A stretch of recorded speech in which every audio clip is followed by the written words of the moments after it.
Welcome back to Pressers by FedNet, where news conferences from the United States Congress become podcast episodes for your listening on your time. On July 22nd, House Republican leaders held their weekly news conference in the recording studio. Conference Chair Lisa McClain was followed by Virginia colleague Jen Kiggans, who focused on budget reconciliation's impact on veterans, per Majority Whip Tom Emmer, who discussed immigration enforcement. Majority Leader Steve Scalise, who discussed spending and calls for releasing materials from the Jeffrey Epstein investigation, and Speaker Mike Johnson, who touched on those subjects before taking questions. The following material is protected by copyright. Well, good morning, everybody. So glad to have you here today. This weekend marked 6 months since President Donald Trump returned to the Oval Office, and boy, has it been historic. Together, we have secured the border, restored peace through strength, squashed inflation, supercharged our economy, and delivered on the one big, beautiful bill. America is safe, prosperous, and great again. But Democrats continue their dangerous rhetoric. That is endangering law enforcement agents. I mean, an officer gets shot by an illegal alien in New York. Do you think that's a coincidence? Because I don't. It's their policies. It's their rhetoric. You know, my question is, did their policies lead to this rhetoric and all this rhetoric lead to this attack? Ask yourself that.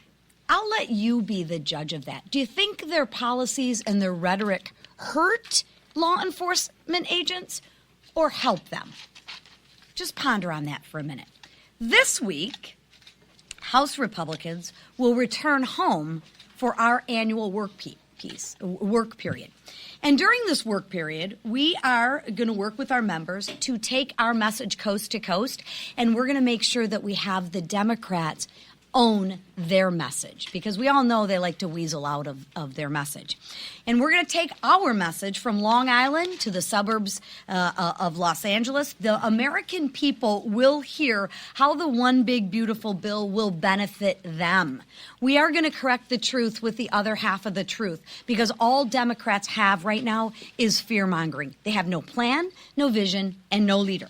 I'm planning to be in my district this week to speak with Michiganders, but I'm also going to be traveling with some of our frontline members from Pennsylvania to New Jersey. We will visit actual manufacturing facilities where the workers, the American taxpayer, will benefit from the one big beautiful bill, and we'll be having conversations with that. I'm sure along the way we're going to stop at a few restaurants, maybe get some takeout, where their staff or delivery drivers will enjoy the benefits of no tax on tips. The bottom line is this: the impact of the one big beautiful bill will be felt positively everywhere, and working families, their bottom lines will be increased. Imagine how Democrat district visits are going to go. That's if they stay in their own districts. But remind the Democrats voted against securing the border. Remember that?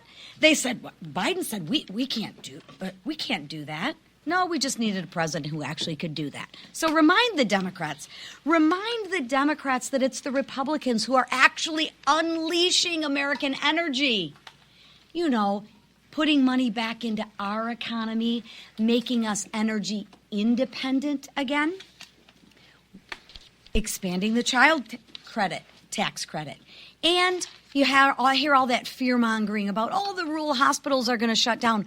We actually created a rural hospital fund that can actually, the monies go to these hospitals. They don't have all this bureaucracy in between. Wow.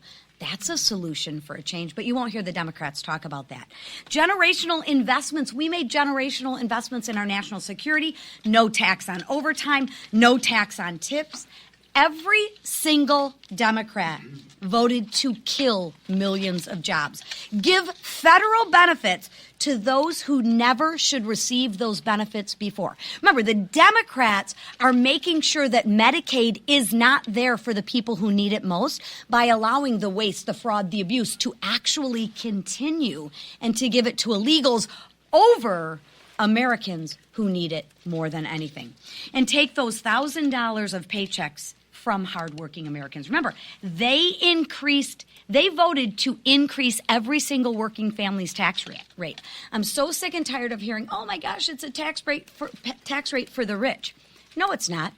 Think about this. This is a fact, and I'm curious if you've asked any of the Democrats this. They voted to raise a taxpayer's income who makes $48,000, which would be in the 12% tax bracket.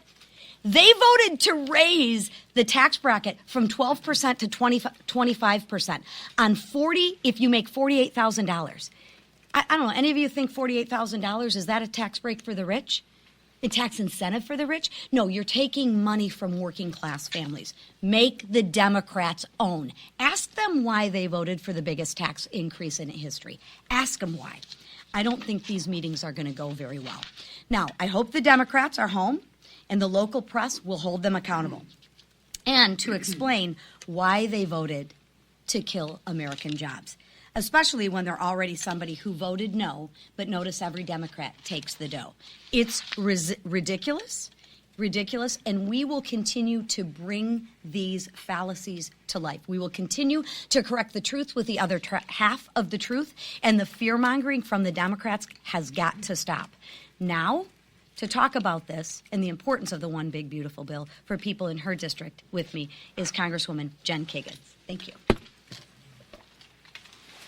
Thank you so much for including me this morning in your press conference. I'm Congresswoman Jen Kiggans, and I proudly represent Virginia's 2nd District, which is home to a large percent of veteran population. In the country, we have about 6% of our population who has served in our great military. And in my district, we have more than twice that, about 13%. So I'm here today to talk about the veteran perspective and the wins for the veteran community in the One Big Beautiful Bill. I am a veteran. I served as a Navy helicopter pilot for 10 years of my life. I am married to an F-18 pilot who served for 20 years. And I'm also very proudly a Navy mom to a future naval aviator. So the people in my district, we are regular, everyday Americans. We just put service to country first. And not only if you are a veteran, but if you work with the veteran community and the defense community in my district, the wins in the One Big Beautiful Bill are important to us. We are hardworking. We are business owners. We are small business owners. We are parents. We are moms and dads. We are people who care about community safety. So the wins in this One Big Beautiful Bill from the economy side, the extension of the tax breaks, the no tax on tips and overtime, the wins that we know our veterans will feel more in their bank accounts. We're used to living on fixed income like we did in the military. We know that each and every penny counts and how hard we have to work to earn our money. We want to keep more of our paychecks. We want our veterans and all Americans to feel like they have more in their pocketbooks. So those are the biggest wins for the veteran community. The border security piece is important because we care about community safety, and we know that every state is a border state, even Virginia. So we care about the people that are around our neighborhoods, that are around our kids' schools, that are watching our families. That community safety piece is important, and knowing that we have a secure border, knowing that we're not letting people from the terrorist watch list, that as veterans we have concerns about who is in our country, who is here to do us harm. But I think most importantly, the biggest wins for a lot of us in the veteran community was that $150 billion Defense Plus up. So many of us joined and signed up to serve again in our great military for our great country because of the chaotic withdrawal in Afghanistan. We saw weakness on the world stage. We saw what it looks like when our country doesn't prioritize peace through strength. The world is a very dangerous place, and now as a military mom, really, I care about that issue, and so many people in my district, so many of our children are serving, so many of my neighbors and friends. So for me, that peace through strength piece is the most important piece. And we're seeing Republicans put our money where our mouth is and prioritize quality of life, quality of service initiatives for our military. We're seeing next generation strike fighter funding. We're seeing money for 16 more ships being built.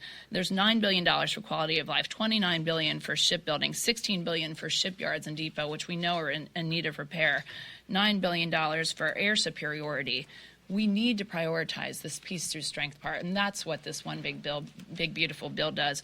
During the Biden administration, we had defense spending at an all-time low. We know that in times of our greatest peace, defense spending is about 5 to 6%. President Trump has not only agreed to do that for our country and for our military, but also he's encouraging our allies to do that, and we're seeing them get on board with that too. So I can't just emphasize enough the importance of prioritizing defense spending and what this Big Beautiful Bill does for that. You know, as Republicans and as veterans who care about how much money we have, we also want to make sure that we are not wasting money. And the programs, the reforms that we've put in place for Medicaid is important. We know that we want to keep that program for people who need it the most. We have plenty of veterans who are disabled, who are Medicaid recipients. I want to make sure that program is there for them. So the reforms we put in place are so important. But it's certainly a privilege to be able to represent, again, a district that has one of the largest veteran populations. These are great wins for the American public, great wins for the veteran community, and I'm very proud to be a part of this effort. Thank you so much. Great job, Jen. Over the weekend in New York City, an off-duty Customs and Border Protection officer was shot in the face during an attempted robbery by 2 illegal aliens. These 2 criminals were allowed into our country by the Biden administration, where they both have gone on to commit multiple crimes. Assault, kidnapping, larceny, and now attempted murder make up their rap sheet. Senseless, dangerous sanctuary policies put these criminals back on the streets after their numerous arrests, enabling them to wreak havoc on innocent Americans. The damage done by the Biden administration's deliberate open border policies cannot be understated. We are still feeling the consequences of it today.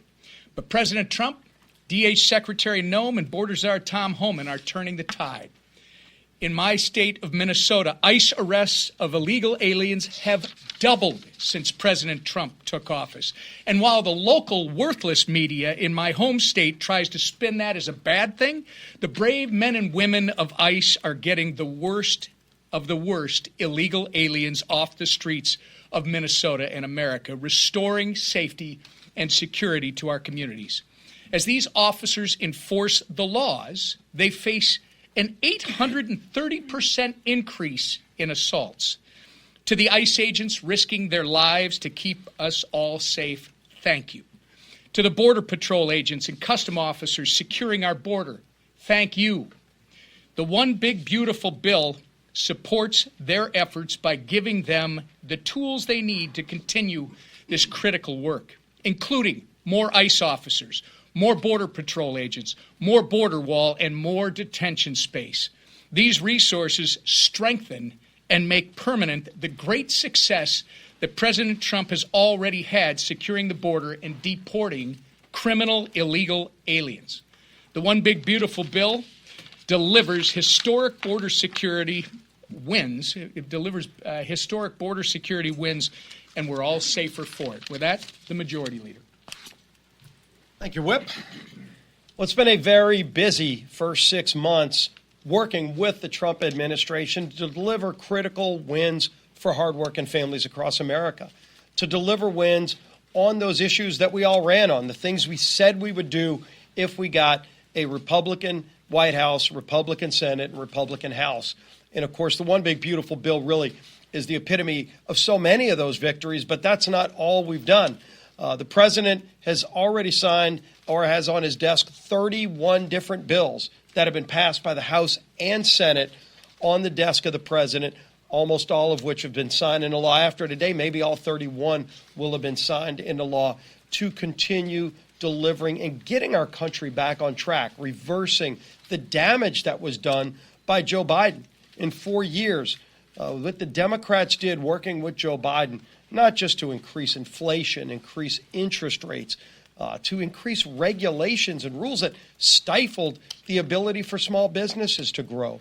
We've been working hard to reverse all of that. And while we are celebrating all of these wins, we are not tired of winning. And the American people aren't either. That's why this week we still have more bills on the House floor, but we also have a lot of work being done in our committees. The Appropriations Committee this week is taking up 3 more appropriations bills in full committee. Tom Cole and his members have been doing an incredible job of getting their bills out of committee. The House has already passed over 60% of all government funding over to the Senate. And this week we're going to see something that hasn't happened in years.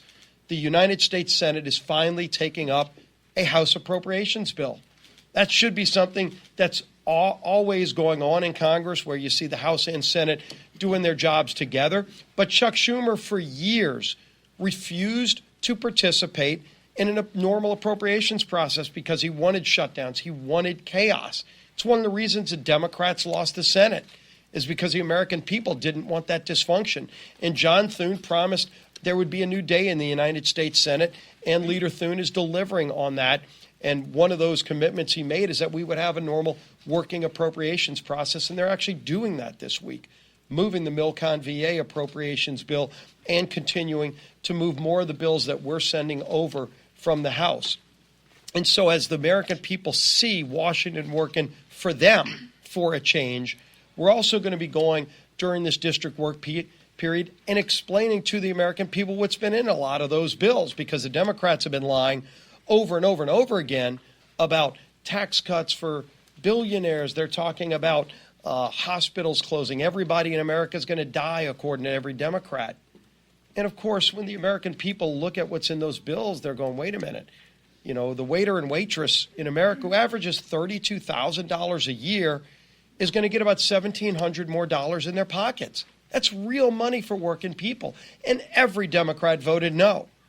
You know, so while they're going back home and explaining and lying about the bills, we're going to start panning out across the country, telling the truth about what really is happening in the economy for working families.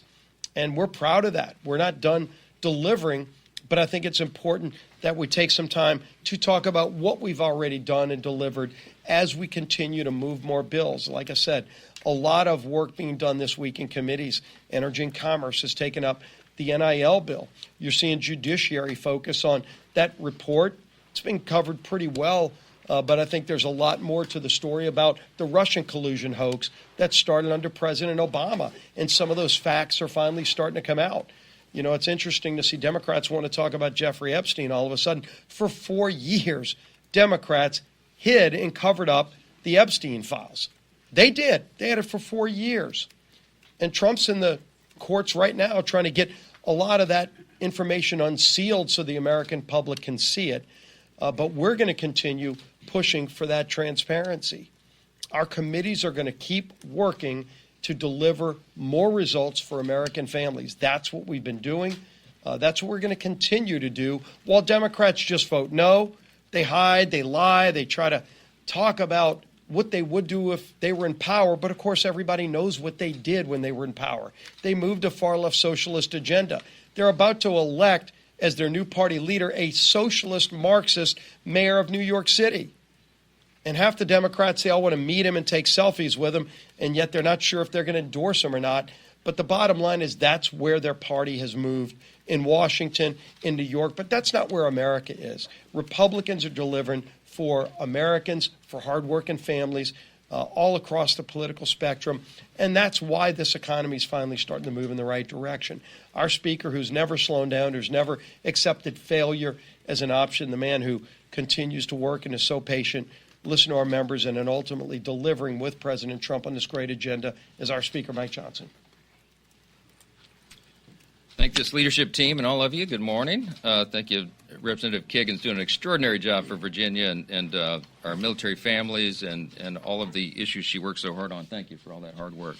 I tell you what, it's been an exciting 6 months. Sunday, as you all probably know, marked the first 6 months of the Trump presidency, the second term. The 47th president has had an incredible run. We're on a winning streak. America's hot again. We're bringing back strength and prosperity and capitalizing and delivering on all the campaign promises that President Trump made on the campaign trail and that all Republicans did by extension. We're really proud of that. And I tell you what, history is going to record this to be one of the most consequential, extraordinary first 6 months of any administration ever, because we have unified government. The voters in this country gave Republicans the chance to turn this mess around, and we are. So we have the White House and the Senate and the House, and we're using it effectively every single day.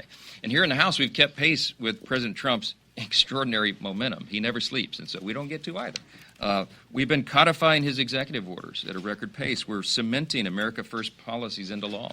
We're enacting the full scale of the Trump administration's agenda, with the passage, of course, of the One Big Beautiful Bill, sort of a capstone of the first 6 months. And we've accomplished so much in just that time period. And I think the key is we've done that with unity. As you all have noticed, it's very deliberate. We work very closely, hand in hand, the Senate and House Republicans, as one united team. That's kind of an innovation in Washington, but a very important one. And we've demonstrated that that unity is how we deliver. There's no majority in the history of this body that can wield power unless it stands together. And so I work really hard. We all do. This leadership team does every day to keep everybody rowing in the same direction.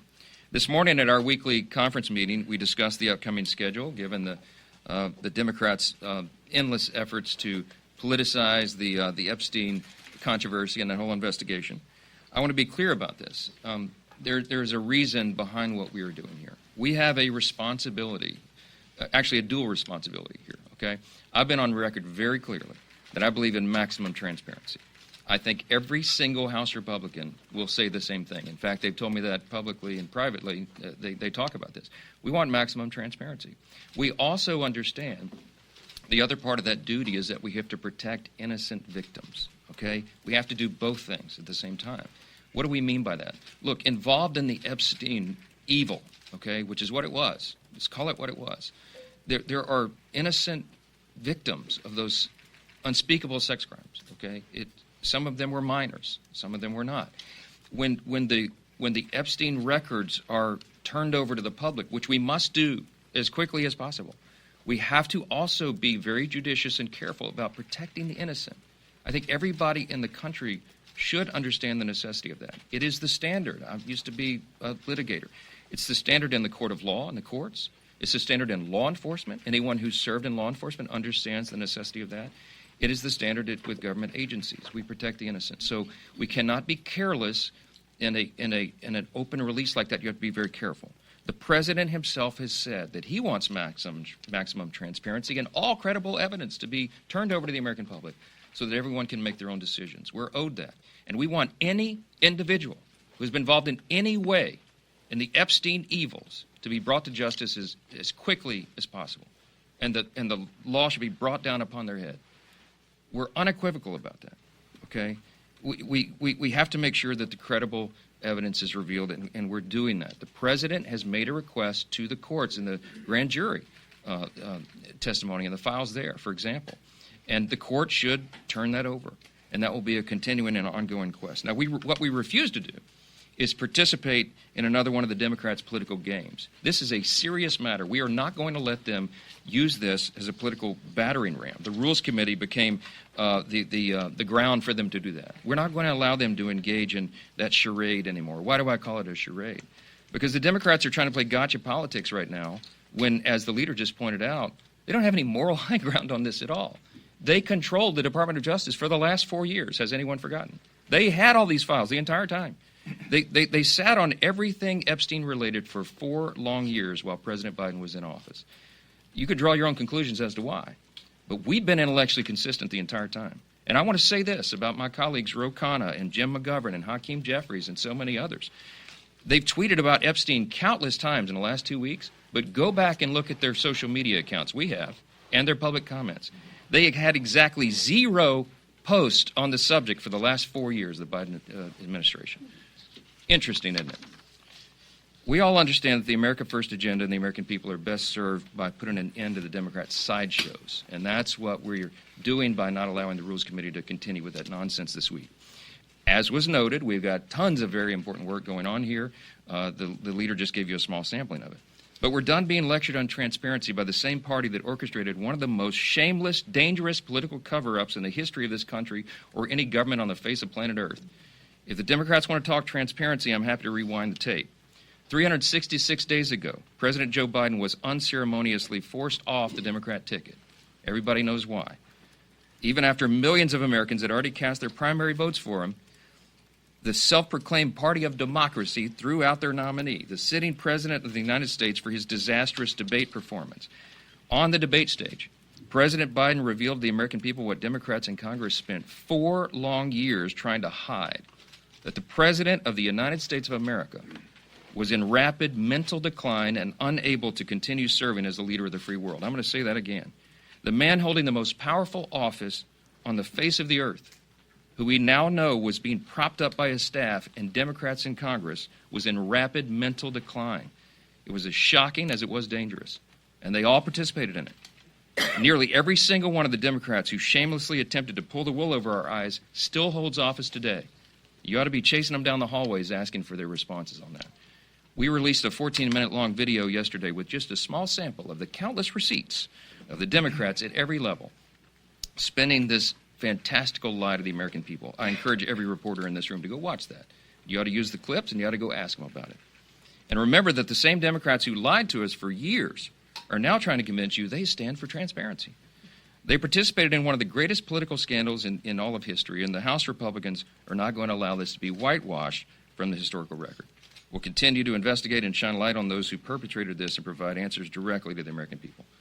Now, President Biden's mental condition was poor, but his legacy of achievement in office was even worse. And I've said many times, after those 4 years of Biden and Harris, every single area of public policy was in a disastrous state. In Congress and the White House, we've been hard at work from day one of this Congress, day one of the Trump administration, trying to undo all that damage of the last 4 years. And we're laying the foundation for what will make our country safer, stronger, and more prosperous than ever before. The American people gave President Trump a clear mandate to enact his America First agenda, and Republicans answered the call. To date, we've enacted 50 of the president's executive orders, from reining in bureaucratic waste, fraud, and abuse to passing common sense legislation to delivering our once-in-a-generation legislative victories through the One Big Beautiful Bill.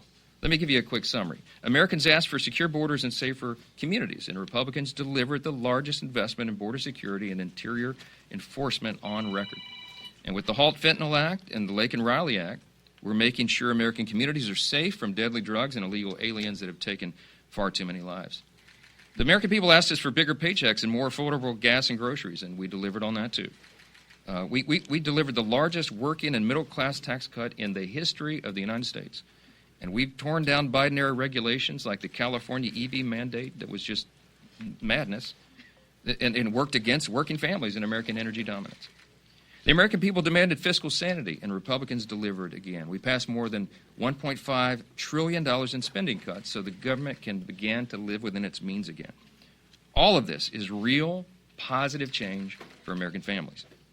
The kind that they are going to directly feel in their bank accounts, they're going to see it in their neighborhoods, and they're going to count on it for years to come. Any of these individual feats as standalone bills would have been considered historic achievements by any Republican Congress. We got them all done, all together, in one big, beautiful bill. And the more the American people hear about that bill, the more they like it. There was a Harvard Harris poll that recently surveyed the individual titles, the individual pieces of the big bill.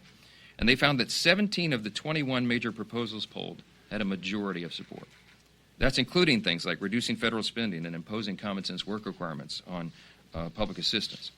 But while the American people continue to learn about the bill, they'll also begin to feel its positive effects because we did this on a very aggressive timetable. As you all know, we put it on an ambitious timeline to be delivered. Many in this room said it wouldn't succeed. You wrote about it. I read all that. That's fine. We said we needed 6 weeks to craft our House budget resolution, and we passed it in February. We said we'd pass our House version of the One Big Beautiful Bill by Memorial Day, and we beat that deadline by 4 days. We said we'd pass it through both chambers and get it to the President's desk for signature by July 4th, and what happened? We had a big, beautiful signing ceremony at the White House on Independence Day. It was a historic day, and it's a testament to what this House Republican Conference can accomplish when we remain united and working towards a common goal. Last thought here, on closing note. This is the last leadership press conference before we enter the August district work period. Around here, people call it the August recess. It is not that. Okay, so I know that lots of people in the press corps are going to be able to enjoy some downtime with friends and families, and we commend you for that. But House Republicans aren't going to get to participate in all that stuff because this month of August is not a vacation. This is arguably the most important work month on our calendar. Why? Because our members go home. They connect with their constituents in person. They host roundtables with local businesses and organizations. They meet with community stakeholders and local officials. Really, really important components of the job. And frankly, they need to cut through the false and misleading claims about the One Big Beautiful Bill from the media and the Democrats. As I mentioned, the more people know, the more they greatly favor the bill that we passed. And House Republicans are going to spend the month highlighting how it will positively impact our districts and our communities. With that, I'll take a few questions. Mr. Speaker. Jeff. Good morning. You say yesterday that you were in lockstep with the administration on the Epstein files, but it doesn't seem that you're in lockstep with all of your House Republicans. Thomas Massey just saying in the past hour that this is going to come back and bite Republicans. What do you say to those schisms inside your conference here? I say Thomas Massey is the one trying to bite Republicans, okay? I'm not quite certain what his strategy is. But it's just not him. I mean, otherwise you guys wouldn't be calling off the week tomorrow. You'd be able to put your rules on the floor. I understand the issue with the Democrats. Yeah, no, I just explained why. We're not going to play political games with this. We've all been very clear and transparent. The House Rules Resolution sets a good standard and requires all credible evidence to be released, and that's exactly where the White House is. There's no, as I've said many times over the last, as I've said many times, there's no daylight between the White House and the House. You have to allow the legislation to ripen, and you also have to allow the administration the space to do what it is doing. The president has said clearly, and he has now ordered his DOJ to do what it is we've all needed DOJ to do for years now, and that is to get everything released. So they're in the process of that. There's no purpose for Congress to push an administration to do something that they're already doing. And so this is for political games. I'm very resolute on this. We can both call for full transparency and also protect victims. And if you run roughshod or you do it too quickly, that's not what happens. But I'm convinced that the DOJ is going to do their job, the administration is going to do their job, and we'll do our job. And so we'll see to it. Yes, ma'am. Thank you, Mr. Speaker. Just to follow up on that, I know before when you were asked whether or not you would back Mr. Massey for re-election, you didn't give a direct answer. He had some harsh things to say about your leadership yesterday related to the Epstein files. Have you made up your mind whether or not you would support him or back him against a primary challenger backed by the president? So as the leader of my party, I lead the incumbent protection program. Okay, that's my job. I go all around the country. I travel endlessly, incessantly. I have to raise over $300 million to do that, and we want everybody to come back. And some people, I try to protect them from themselves, you know. They kick and scream and bite their own colleagues. Some people seem to enjoy in trying to inflict political pain on their own teammates. I'm not going to address anybody individually, but I'll tell you that some here are much more frustrated than others. There's a small, tiny handful, but one in particular who's given me lots of consternation. I don't understand Thomas Massey's motivation. I really don't. I don't know how his mind works. I don't know what he's thinking. Thomas Massey could have brought his discharge petition any time over the last 4.5 years. Over the last 4 years of the Biden administration, he could have done that at any time. And now he's clamoring as if there's some sort of timeline on it. It's interesting to me that he chose the election of President Trump to bring this, to team up with the Democrats and bring this discharge petition. So do I have some concern about that? I do. But you know, in me and my way, I try to follow Ronald Reagan's 11th commandment, never speak evil of another Republican. My gosh, it's hard to do sometimes around here. I also try to follow the scripture. You know, it says, bless those who persecute you. So let me just say about Thomas Massey, could you just accept my Southern, bless his heart? Okay, I don't know what else to say about it. We're for maximum transparency. We're engaging in that right now, and we don't need political games. But Mr. Speaker, Mr. Speaker. Yes, ma'am. Over here. Yes. House Oversight Committee Wait, I was pointing at her. Go ahead. Oh, Sure. hi. So health insurance companies are requesting 15% premium increases for next year. They're citing the expiration of the Obamacare subsidies. Are Republicans thinking about this? Is there any possibility that they would look at extending those subsidies or any other things to decrease health insurance? I think that goes to the end of the calendar year, so we'll have discussion about the issue later, but it hasn't come up yet. I mean, but it's on the radar. Back row, yes. Hey, Speaker Johnson, thanks. Two questions. First is, did the president or anyone in the administration ask you to delay the resolution until after recess? No, but I, as you all know, I speak to the president multiple times a day on a typical day, often, always. And what I know about the president's heart on this is that he agrees with everything I've said here today. He wants maximum transparency, but he's also very insistent that we do not subject people who have already been victims of unspeakable crimes to further public scrutiny. And it would be a very dangerous thing to put those people's names out or to do a release of information in a way that is haphazard where they could be easily unmasked. And so you have to be very careful about how you do that. I think we have a moral responsibility to do that. We have a moral responsibility to expose the evil of Epstein, and everybody was involved in that. Absolutely. And we're resolved to do it. But we also have an equal moral responsibility to protect the innocent. And that is a fine needle to thread. And we could all give ourselves easy political cover and come out and do something in a haphazard fashion, but I would not be able to sleep at night because I know I know our legal responsibility. I understand what the legal standard is, but more than that, the moral standard, okay? So we're going to do this, and we're going to do it expeditiously. We're going to do it the right way. What is popular isn't always right, and what is right isn't always popular. I had an 8th grade teacher tell me that one time. I carried it with me my whole life. We're going to do the right thing here. And the American people at the end will see that we did that in the right way and on the right timetable. Yes, sir. Wait, right now, hold on, wait a second. What'd you say? Last question. Wait, did she say it? She did earlier. Wait, come up. You gotta say it loud. Stand right here and tell them. Tell them. Last question. Yes. Thank you. Wait, over here under the clock. Yes, sir. Yes, sir. Yes, sir. So I'm just wondering. No, behind you, right here. Sorry. Go ahead. Thank you so much, Mr. Speaker. Russia is still bombing Ukraine, and a lot of Ukrainian civilian people are still dying. Do you consider sanctions on Russia before the 50-day period? We were talking about sanctioning Russia, but I think the House and the Senate agree that the White House, having given that deadline of 50 days, we need to allow the Commander-in-Chief and the administration and the Secretary of Defense and the Pentagon to do what they're going to do, and we'll see how that plays out. But I can tell you the appetite here is that we've got to bring accountability to Vladimir Putin and make this war cease. We need peace over there. It's gone on too long. Too many innocent people are dying, and we don't want further American involvement in this at all. But I do think what NATO is doing and our allies around the world may be effective. I think we've all had enough of it, and we hope it comes to an end soon. But we trust the Commander-in-Chief. He's restoring peace through strength. This is a big part of that. Thank you all so much. Thank you so much. Thanks for listening. This program is copyrighted by Federal Network, Incorporated, and provided only for informational and educational purposes. Unauthorized reproduction, distribution, or use of this episode without expressed written permission from FedNet is prohibited.